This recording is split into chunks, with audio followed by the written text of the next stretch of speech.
Welcome to Insight. I'm Heidi Stroud-Watts in Sydney. The top stories this hour. Approval ratings plummet for South Korea's president as the opposition begins a second push for impeachment. We'll get insights on the political turmoil from the Culture, Tourism and Sports Minister.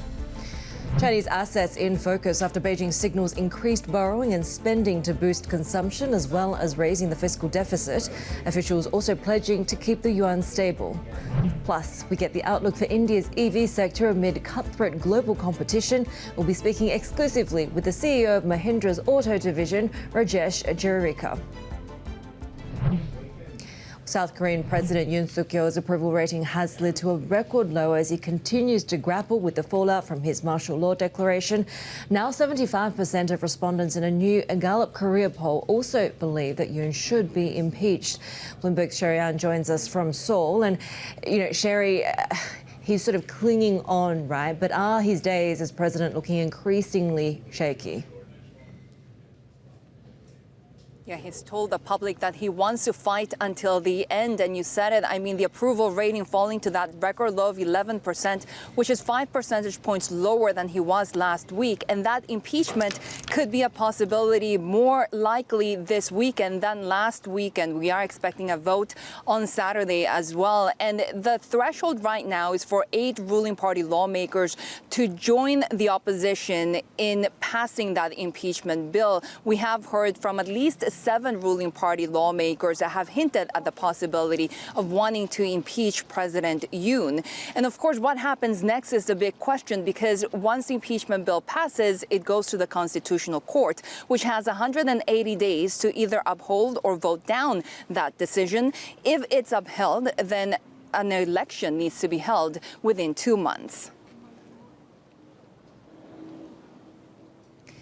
You just spoke to the Culture Minister, who's also now the government spokesperson. What did you hear from him?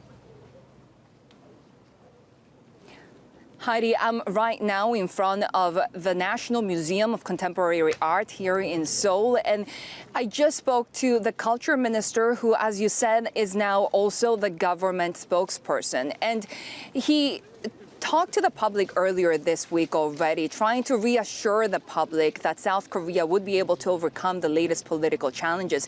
He told me how shocked he was at the declaration of martial law, that a lot of members of President Yoon's cabinet did not know that that was coming. At the same time, he said that in order to keep really stability in the government, he's talking to all the different ministries, and he's also talking to foreign governments to try to reassure them about the safety of South Korea. He hasn't seen any immediate impact when it comes to foreign visitors, but he's a little bit concerned about what happens next year, especially if he sees more of these local festivals downsizing just because of the political mood. At least he was very encouraged and optimistic about the strength of democracy here in South Korea. Take a listen.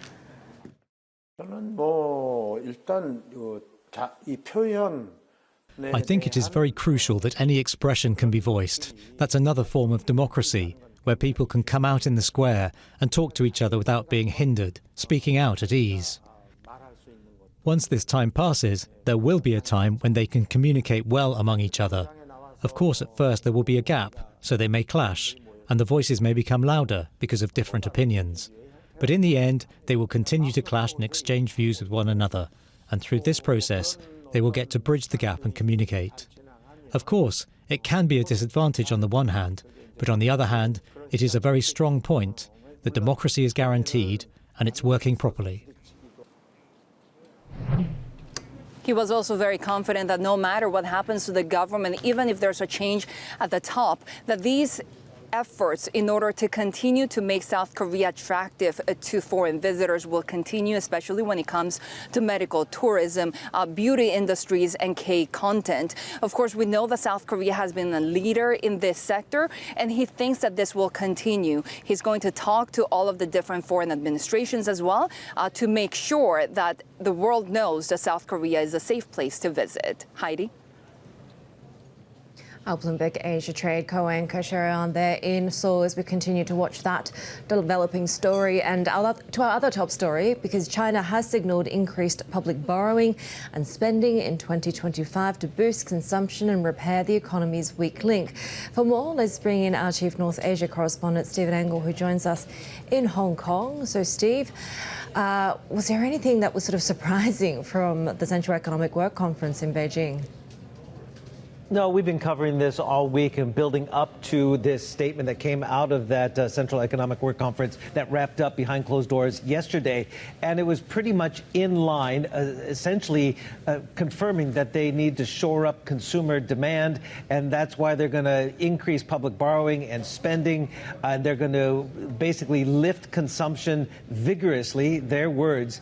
But again, exactly how they're going to do that, we're not necessarily sure. They talked about, of course, trying to boost the social safety net so households don't feel that they have to squirrel away so much money. They would like the officials would rather see a good part of that money out and spending to lift the economy at a time, of course, when the property sector has not recovered. The export situation is probably in questions are around the export sector because of the threatened Trump tariffs, obviously. So obviously the top priority will be to lift consumption and overall domestic demand in 2025. We expected that. Now, I've spent most of this morning saying we didn't get a lot of details. I need to put the caveat there. We weren't expecting details. That's not what the Central Economic Work Conference was for. It was going to be setting the priorities, setting the agenda for the National People's Congress in March. And maybe we'll have various ministries or other bodies kind of come out with their plans to boost consumption. We've already seen a voucher program being launched in Beijing and Shanghai, other tier 1 cities, to kind of encourage people to get out and spend. But again, it's a chicken and egg thing. Where's the confidence? Is the confidence going to come first, or is shopping going to come first that will lead to further confidence? I just got the email from Bank of America Global Research Department essentially saying what I just said. Top policymakers pledging to raise the deficit and cut rates while omitting numerical policy targets as we expected. It goes on to say about the consumer, Chinese consumers are feeling the winter blues. No doubt that is a big problem for policymakers that want to shore up confidence. We talked a little bit earlier today about the lack of specifics, and we might not get those until March next year. But, what are some of the broader concerns? Because we touched on the fiscal side. We've not seen the fiscal, debt to GDP ratio really change very much. Is that likely to come under a bit more pressure if there's more stimulus, more spending, more pressure from the US as well? Absolutely. I think that fiscal debt target is going to be increased. They're very comfortable with a target of around 3%. But we're hearing from some economists, and we even saw in state media indications that could go up to 4, even 4.5%. So that indicates indeed that there could be much more fiscal outlays, even central government debt offerings and the like, to essentially pay for some of this stimulus. What we're going to be waiting for next are the details of some of these programs, and that will be, since it's been named only the second time in the last decade as the top priority, that is boosting domestic demand. We're likely to see a number of different policies between now and the National People's Congress be, essentially alluded to or hinted at or finally announced between now and March.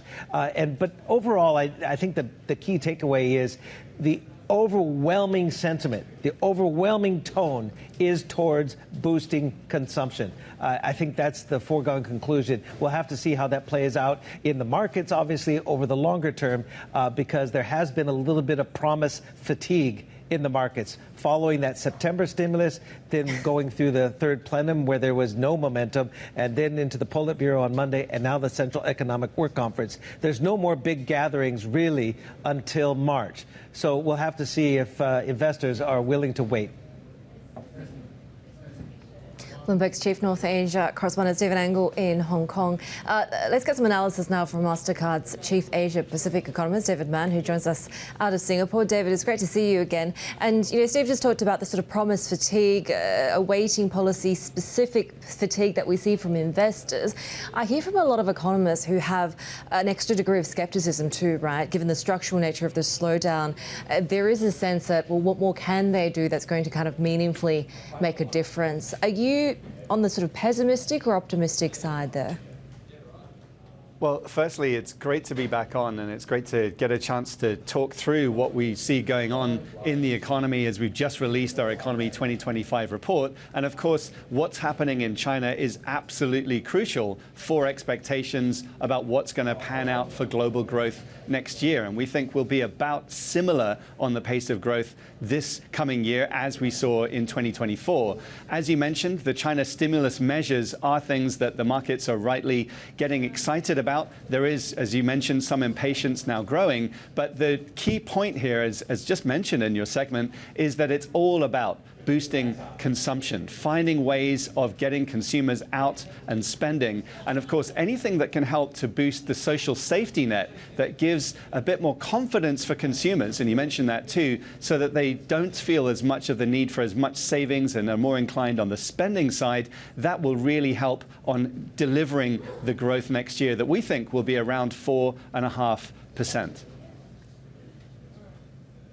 4.5%. Does this, so if you take a look at the sort of consumption, the vigorous levels of domestic demand that they're looking for, to sort of slightly paraphrase the phrase that really jumped out there from the Central Economic Work Conference, can they achieve that through just vouchers, through sort of roundabout types of stimulus? Or there's a lot of people that are saying, we're going to need something more direct than that. Direct payments to households would be one option. Certainly, I would say most options would surely be on the table. I think that's the way to think about it, whether it's vouchers or direct money transfers. Certainly, that is something that China can look elsewhere. During the pandemic period at many other markets around the world where it was very effective, more money directly in people's pockets clearly does have an impact. And also, I would argue that directly doing that would also boost confidence, and you can then get some sort of multiplier effect that can really start to kick off. And I think that's the key thing here, that we've already gone through several years of growth being a bit more sluggish. Certainly the period ever since reopening from the pandemic restrictions has been a bit softer than you would have expected. But the key challenge is also the fact that it's really a structural challenge of dragging down on growth from the weakness in productivity, in investment, and also from the demographics. A lot of those things are hard to turn around. Of course, technology can make a very big difference, especially if we also see more private sector investment being incentivized and created next year as well. I would say at this point, we've probably reached that peak of pessimism for where growth is going to go. And clearly, what we're seeing is an increasingly signals coming from policymakers that they will do, they haven't quite said what it takes, I would say, but something that's in that direction of what it takes to be able to achieve the growth for next year. This next proposition would be taking it close to, I think, whatever it takes for China. But, I think it's interesting that you say a lot of tools, if not all tools, are kind of on the table. We spoke earlier with Fred Newman from HSBC. I just wanted you to take a listen to what he sees as a possibility over the next 1 to 2 years. Whether we get QE, that's interesting, because they're putting in the tools to actually start to be able to buy bonds, but they haven't really, on a net basis, really expanded that purchase enough for us to call it QE. But one or 2 years down the road, I wouldn't rule out that they might actually step up the bond purchase program, and you might call this quantitative easing, at some point, but probably not over the next year or so. David, I think that's a pretty strong, pretty bold call from Fred. Just wondering what your thoughts are, and is that a possibility in that realm for you? I think he's right to say that it's a possibility, but I think the most interesting thing here is really about, it's not just about how low interest rates actually are and other ways of being able to keep them down and use other more unconventional forms of monetary stimulus like what would look like quantitative easing. What's really important also is that we end up seeing a little bit more of the demand side pressures. And I think that push on the demand side from more of the handouts, from more of the transfers, is more likely to be more immediate and also a lot more effective. We may also get a triple R cut. There's talk about, potentially, bigger fiscal spendings being part of that package as well. But the triple R could actually come today if you're looking at reports. Does the monetary side make a meaningful difference at this point? Well, this is the big challenge that we've already been seeing some easing. Certainly the signal of more easing and having that easier bias is something that can help with the confidence front. But that, I think, comes back to that side. It's more about the signaling itself rather than the actual levels of interest rates. If there's not the demand for the borrowing, if consumers aren't looking to borrow and spend because of the confidence issue, that's the part that needs even more of the fix. But certainly it does help having even more of the loosening up of monetary policy to at least mean that when people do want, that they can do it at a relatively low level of interest rates. The other key factor, of course, will be on what's happening with the housing market. If we see that looking in slightly better shape, there's more stability there, that could also make some difference. And interestingly, when we think about this whole angle of where we're going for the economy in China and how it can also impact the rest of the region, we also have to think through the travel recovery that's been going on and is still, in our view, ongoing through 2025. While we have seen the China-based airlines have a more or less close to full recovery for their flights, we've not seen it across the board for all international carriers. And once we do get the full outbound recovery from consumers in China, some of that extra benefit that is still yet to arrive in economies, including, say, Vietnam or Thailand or other tourism-focused areas, including, say, Malaysia, Singapore, that could get even more complete and actually help the other economies in the region, especially if it's consumers that have fresh amounts of unexpected extra amounts of money in their pockets to actually go ahead and spend with. Beijing has been trying to lever up domestic consumption as a priority for the economy for many years now, right? If they're able to do this and that becomes a greater driver in the economic engine, is there a scenario where you see a more limited impact from US trade tariffs? The best way to think about it is exactly that the key components of growth, when you look at it, whether it's net exports, investment, and consumption, over the years, the investment part has been disproportionately large. It is significantly bigger, for example, than China's share of global GDP. And actually, as that comes a little bit lower, but even with it being lower, being more productively focused, where it goes into even more high productivity type investments, perhaps in AI and automation, then that would be good news on boosting growth and returns on that front. In addition to that, you can then add in what we think we'll be seeing on the consumer front if we do get more of these stimulus measures that encourages more of that consumption growth. In addition, of course, income growth itself for consumers, wage growth would also need to go onto a more positive path. And of course, confidence in jobs themselves and in the labor market will be the other crucial component on that front as well. David, do stick around with us. We're going to continue this conversation more ahead with David Mann, who's the Chief Economist, Asia Pacific at Mastercard. Coming up next, India's EV sector is getting charged up with domestic brands delivering new models. We'll be checking in with Mahindra Auto's CEO, who joins us exclusively later this hour. This is Bloomberg.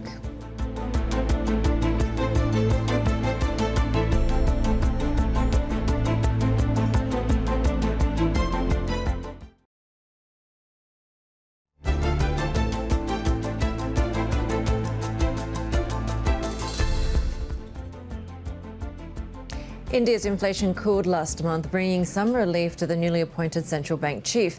However, high food prices may keep him on guard. CPI rose 5.48% in November. That's slowing down from the 6.21% in October. That was a 14-month high. While the data has boosted analysts' expectations of a rate cut, inflation still is much higher than the central bank's 4% target. Falling wages and weak consumption have dragged on India's expansion to the slowest pace in almost 2 years, prompting calls for easing from top ministers in the Modi government. David Mann is still with us, Mastercard's chief Asia-Pacific economist. So should we sort of refrain from making too much of just one singular read on inflation at this point? Yes, I would say so. This is an economy that is, let's take a step back and look at it big picture-wise, the fastest growing major economy, not just in the region, but in the world in our view. And we think it will continue to be the case over the rest of this decade and beyond. So growing at, say, 6.6%, which we think will be achieved next year, is not too far away from that magical 7% number in which you can double your GDP every decade. Now, when we think about the inflation story in India, when you have that underlying strength of demand that is there with the rise of the middle class, we think more than 20 million more consumers will be added over the next 5 years, 2 million more higher income consumers being added over the same period, there can be those points where you get some extra inflation pressure. But the fact is that actually, a little bit like other emerging economies around the world, we never had the same surge in inflation in the aftermath of all of the stimulus measures that were taken in advanced economies during the COVID period. And so when we think about the India story, it's more about some of this demand side pressures that can creep in every so often. Of course, also around key points in the year, seasonality will creep in with food prices as well. But the way that we're thinking about it for next year is it should mean that we don't need to have that many interest rate cuts.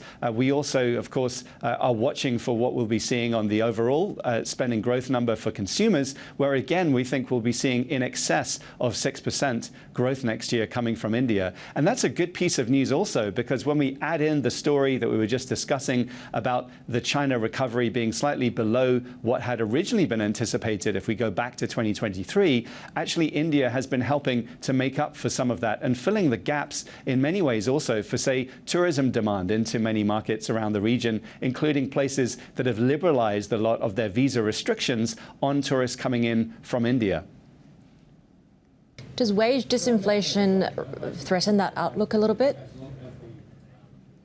The wage side would, of course, be important of seeing the growth. And of course, you've got to relate that back to productivity growth. If you want to see real wage growth, if you have productivity growth to go alongside it, that's where you can really justify getting those rises in real wages. This is actually one of the other good pieces of news for many markets in the region, not just in India, where we're seeing now positive inflation-adjusted wage growth. That was a challenge in the earlier years where we had much higher inflation than wage growth. That was really a challenge for consumers in that period that were at least lucky to, for some cases, to be able to delve into their priorly created excess savings. But when we think about where we're going next, that's the good news, actually, that should be the case for next year, that we should get some easing of inflation, some still robust numbers on the wage story, whether it's in India or many other markets, and interest rates being cut. That's a key reason why, when we think about what the outlook is, we're heading into that more, we would say, steady state in the post-pandemic economy, where we've moved past all those periods where we had the big swings in inflation or interest rates or GDP or consumption or savings or even in migration, and we're settling down into more of the steady state of where we think we're going to be over the next several years, at least where the central case view should actually be. And within that, we already have been seeing India an increasingly larger contributor to global GDP growth. If we go back to, say, 2015, let's say about 10 years ago, it was 6 to 7% of the global growth contribution. It's doubled to around, let's say, 11 to 12%, let's say, so nearly doubled to where we are today of global GDP growth, which is, when you combine with ASEAN, making it a more important market in contributing to global GDP growth than even, say, Western Europe. And we think that's the big picture story here, that of all the big macro level impacts we're going to be seeing on consumption around the world, some of the biggest ones, the ones with the momentum, the mass and the velocity, are sitting right here in the Asia-Pacific region. David, really great to chat with you. David Mann, Chief Economist at Asia Pacific at Mastercard.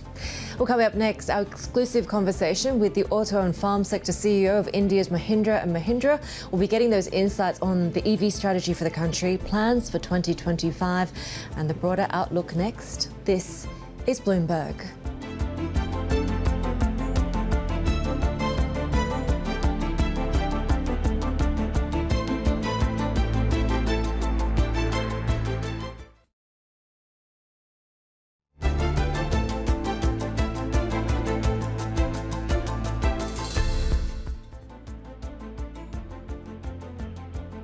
Welcome back. You're watching Insight. Goldman Sachs' chief US equity strategist says he's optimistic about the market as the Fed continues easing policy settings.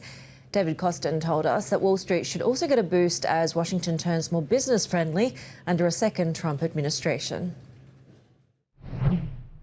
I have the benefit of working with the Goldman Sachs economics team, and their forecast right now is the Fed will cut next week as well as the beginning of next year.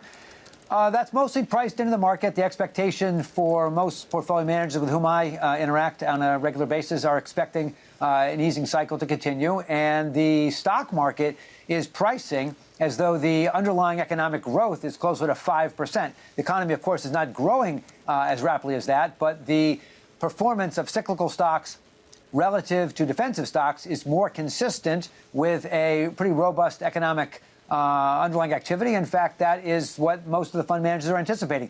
The animal spirits have really been out in force in the last month. We've seen the market rally by roughly 5% since the election. You saw recently the NFIB Small Business Optimism Index jump sharply. That's pretty consistent with what we saw in the first Trump administration. The expectation of more business-friendly environment, whether that's true or not, of course, that remains to be seen. CEO confidence is typically highest in a unified Republican government. So that also is, I think, one of the reasons why you've seen and we are expecting a 25% increase in M&A activity next year. The CEO confidence is one of the key variables, along with financial conditions and economic activity. So those are some of the attributes around why business expectations are pretty strong. The stock market is pricing that, and we have expectations of roughly 7% increase in the S&P 500 during the next 12 months to around 6,500. So that's sort of the lay of the land, Matt, as we see it now. David, what do you tell people who are following the animal spirits? Should they keep following the animal spirits, or is there something more under the hood they should be looking at, given that when we look at your analysis, you're taking a look at a very, very specific set of stocks that should outperform and not just the entire index? So we have a couple of strategies that we think about in this environment. One would be companies whose customer base or customer clients are small and mid-sized businesses. The intuition behind that is that companies that are small businesses are looking to spend more money in the idea of a more optimistic outlook. So if you're a supplier of those to those businesses, that's usually a good source of potential positive earnings revisions, more greater business. Goldman Sachs chief US equity strategist David Kostin there speaking to Bloomberg's Shanali Barsak. More ahead, this is Bloomberg.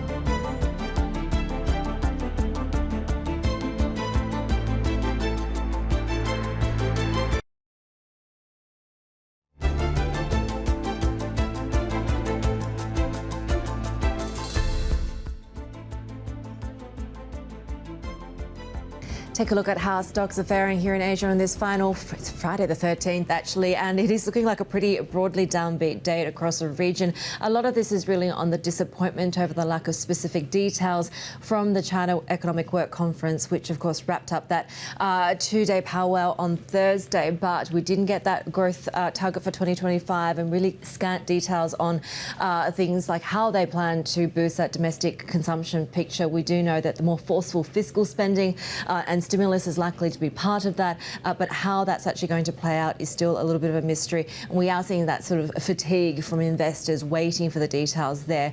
We've got China stocks down by just shy of about 2% at the moment. Those traded in Hong Kong also seeing quite a bit of significant downside. When it comes to Japan, we had some pretty broadly strong Tankan data that potentially kind of moves the needle a little bit for the Bank of Japan. The business sentiment side, particularly when it comes to large manufacturers, was very, very strong there, and confidence in those smaller firms also improved. So at the moment, we're seeing market expectations in terms of the BOJ's next move as falling at about January. And to that end, we're seeing kind of yen bulls almost close to giving up on this year. Dollar yen creeping a bit higher. Traders looking like they've maybe just pushed back the possibility of triggers for the next bullish run for the yen until well into 2025 there.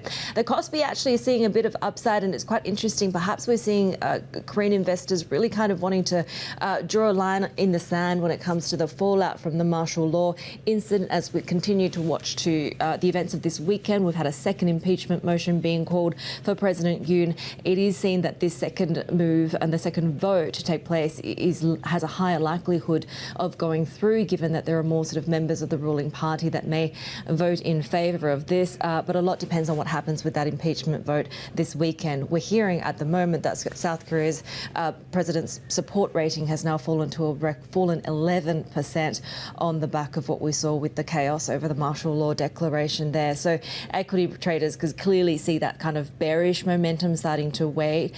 It hasn't just been the political developments, of course. We've had about 5 months of a downtrend for trading in the Kospi. So perhaps what we're starting to see is just that uptick alongside rising daily volumes, and maybe the expectation that some of that political uncertainty may start to see some clarity through the course of this weekend. And perhaps you're seeing a little bit of that through expressed through trading in the won there as well. We're also watching Australia, and broadly it's one of the trends that we're seeing with the big move in gold and gold-related stocks as well, again on this uncertainty over the data that we had overnight from the US and what that means for the Fed and the US economy going forward. Let's take a look at some of the tech stories that we're following this hour. And Broadcom shares jumped in late trade after it predicted 65% growth in AI chip sales in the first quarter. It also sees a $90 billion market by 2027 for the AI components it designs for data centers. Investors have piled into Broadcom's stock this year, betting that the AI craze would fuel a sales surge. Apple's plans to replace Broadcom's Wi-Fi and Bluetooth chips with its own versions is said to be ready to begin next year. Sources say the in-house chip, codenamed Proxima, will be produced by TSMC. We're told Apple's goal is to deliver a more energy-efficient end-to-end wireless approach, tightly integrated with its other components. Google and Samsung have partnered to create a new operating system and headset for the mixed reality market, challenging devices from Apple and Meta. The new version of Android's operating system is designed for extended reality. The Samsung-built headset is codenamed Muhan, which is Korean for infinity. That's set to debut sometime in the next year. Xiaomi's stock is closing in on a new all-time high, having cracked the crowded market for electric vehicles in a repeat of its earlier success with smartphones. Its stock has slightly more than doubled this year, outpacing global peers on the company's surprisingly quick rise in China's EV market to challenge leaders BYD and Tesla. The next big leg up could come as Xiaomi prepares for the launch of its next model. This is a pure electric sports utility vehicle. Analysts expect total sales to more than double in 2025 with the launch of that model, which is the YU7. And a potentially hugely lucrative market for Xiaomi's EVs is India, where it's already a dominant player in smartphones. But there it also faces some tough challenges as homegrown car makers make some big moves in the EV space. Joining us now is Rajesh Jejurikar, who's the ED and CEO for auto and the farm sector at Mahindra and Mahindra. Rajesh, really great to have you with us. So tell us about your outlook when it comes to the EV sector in India, where it's sort of perhaps been a little bit slower to gain a real foothold compared to a market like China. Lovely to be with you, and thank you for having me on the show. Just to start with your specific question, India has had a very slow penetration of electric vehicles in the passenger vehicle side. Just as an aside, the penetration of electric vehicles in commercial segment, which is what we call last mile mobility, has actually been pretty strong, where 20% of the what is called the last mile mobility three-wheeler driven business has moved to electric. And as a company, we participate in that actively and are the number one player with more than 45% market share. We've always felt that the passenger vehicle segment in India would penetrate with right products. And we were focused on getting the right products to the market, which we revealed two new electric origin SUVs, as we call them, on the 26th of November. And both of them have got a very, very, very positive and exciting response. Rajesh, just stay with me for a moment as I want to bring in our reporter, Monica, to talk a little bit about, broadly the sector. Monica, I know you've been looking at particularly the sort of unveiling of new models and how this potentially could change the dynamics when it comes to still this, still sort of pretty early stage demand side story for EVs in India. Well, hi, good morning, Heidi. Sorry for all the audio trouble that has been here late. But as Rajesh was pointing out, the electric vehicle business is doing very well in India, but in the two-wheeler segment, not as much in the passenger car segment. And I'm keen to hear from him on how he hopes these two new products that Mahindra has just launched will help catalyze growth in the passenger EV market. And Rajesh, I'd love to hear from you on what is your market share strategy over the course of the next year or two, because not only are you going to face, to some extent, competition from incumbent players like Tata, though their models are in different categories, but also new players like the JSW, MG combined. Has been to excite the market with products which are, objects of desire, lifestyle statements, giving customers the fun to drive, the exhilaration of power and acceleration, but with a very good range, which makes them, takes away some of the range anxiety, and packing the product with technology.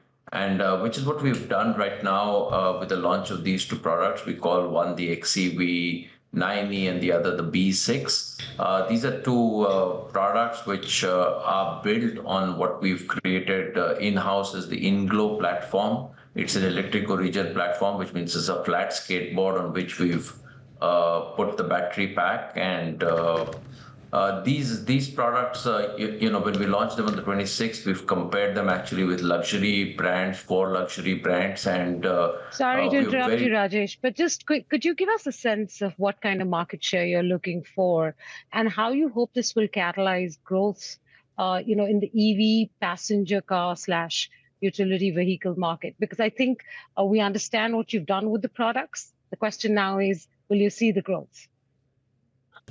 Yeah, so coming to specific numbers, we put out a few. So one is we've said by 2027, we hope that 20 to 30% of our SUV portfolio, we hope will be electric by the year 2027.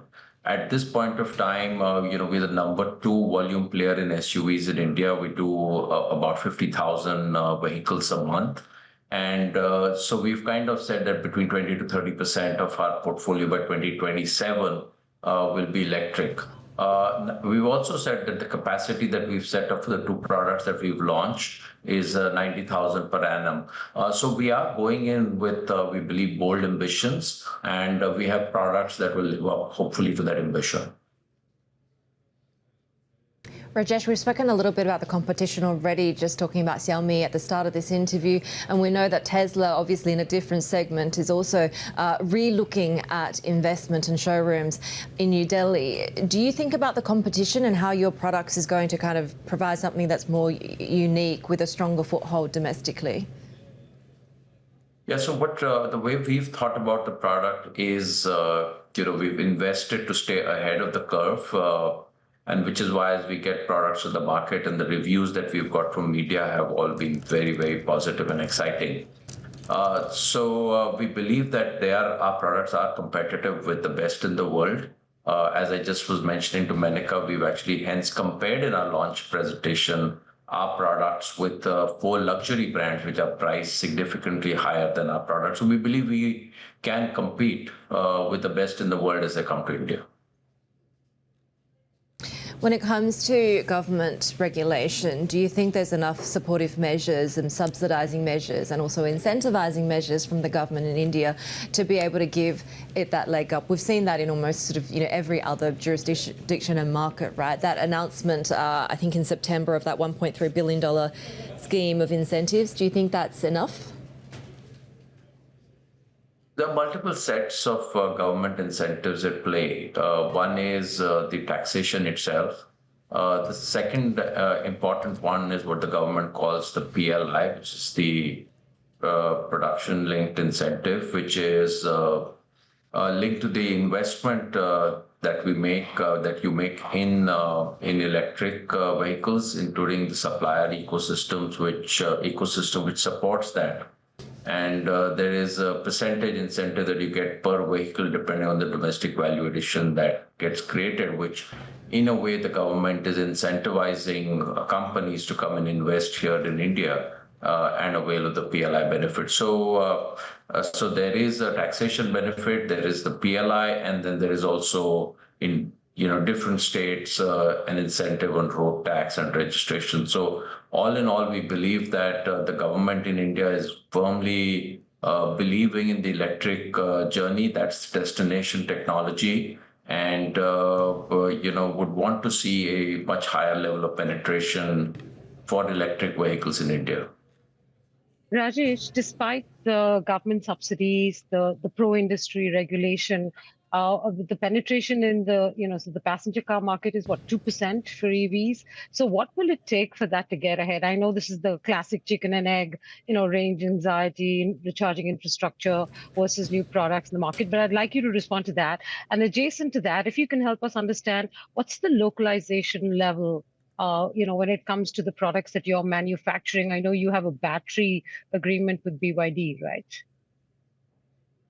So, categories, Menka, you've seen that happen in India. You closely track the market, get created with right products. We had a product called Thar some time back, and we upgraded the technology and the product, and we were doing less than 1,000 a month of that. And from 2021 onwards, we started moving to doing 6,000 a month of a product. Which created a completely new segment which wasn't existing in India. And we've seen that, markets get created with right products. So, having incentives without being backed with the right product doesn't create categories. And we believe that should start happening now. You spoke about battery charging and range anxiety. I think both are important and correlated factors.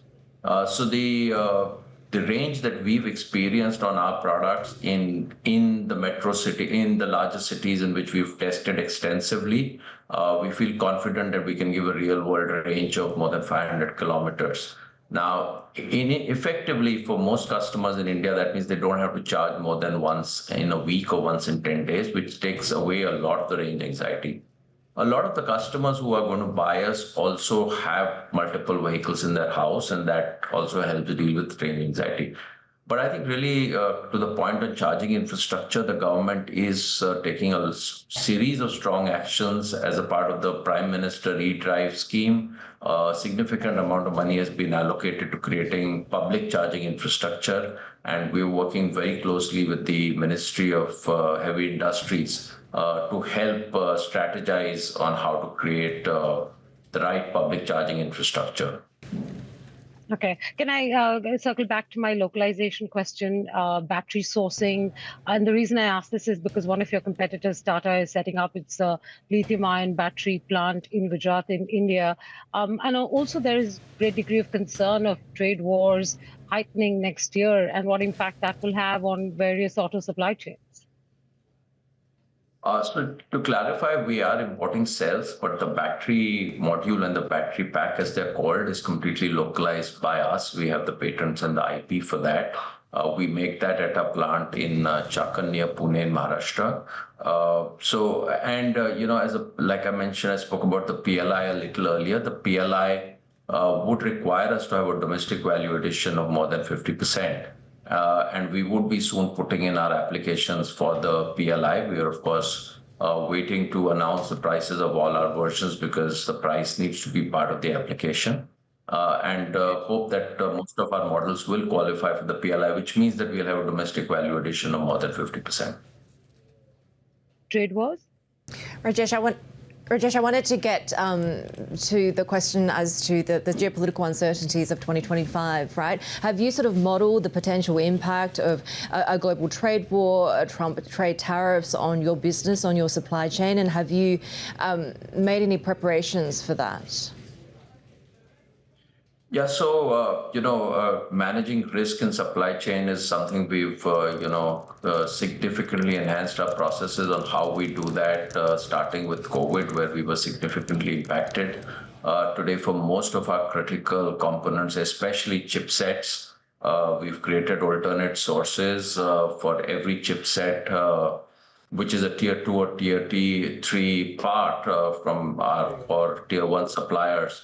We now have visibility to, where they're sourcing from and what are the alternates and options. And all of those are validated so we can move seamlessly without losing time in case of some kind of a disruption. Honestly, we were not at this level of preparedness when COVID happened. And, there has been an enhanced organization learning on managing supply chain risks through that. That being said, the nature of geopolitics is such that you can't anticipate completely what's going to happen, but to the extent that we can, we've de-risked ourselves. How important is geographic diversification in markets for the business right now? Are you eyeing any particular international markets, and what would be a priority? Yeah, so firstly for our current set of products, which is gasoline and diesel, we are in some of the strong right-hand markets where we've launched our new products and getting good response, one of which is South Africa, Australia, and New Zealand. We also have a good presence in North Africa, Tunisia, and so on, Morocco, that part of the world, and in some Latin American countries like Chile. We built originally a lot of our franchise on a Scorpio pickup portfolio, which is what has established a presence in some market. We've now followed that up with some of our new products, the XUV 700, the Scorpio N, and more recently the new XUV 3XO. The strategy as we go international will be very calibrated and done in a phased manner. We have two key levers, one of which is a new global lifestyle pickup, which we're developing that will go in left-hand and right-hand drive markets, but will help us also open up ASEAN, in which we have no presence. The second leg of the strategy will be to look at taking a couple of these electric vehicles to right-hand drive markets to begin with. And then based on the response, we'll look at whether we should get into left-hand drive markets as well. We do believe that the electric portfolio we're developing is a strong one. Sorry, I think you were saying something. Rajesh, last quick short question from me, 30, 40 seconds. We're witnessing a growth slowdown in India, and it's now impacting urban consumption as well, which is where your two new models are sort of targeted. So I'm just curious to know how you're reading market growth for auto over the course of the next 70 quarters. We for this year said we'll have mid to high teens growth for us, for our portfolio, which we are on track to deliver. We've significantly outperformed the market. We believe we've done that on the back of successful launches. I repeat the point I made earlier that when there is a strong product portfolio, customers in our target segment do come out and buy. We do play in the relatively higher end of the market. There is some pressure in the lower end of the market, certainly due to an urban economic slowdown. We haven't really seen much of that in the segments in which we play, and we continue to have a strong double-digit growth. Rajesh, we appreciate your time with us today. Rajesh Jejurikar, who's the ED and CEO of the auto and farm sector at Mahindra, and also, of course, Bloomberg's Madhukar. Well, that is it for Insight Horizons. Middle East and Africa is next. This is Bloomberg.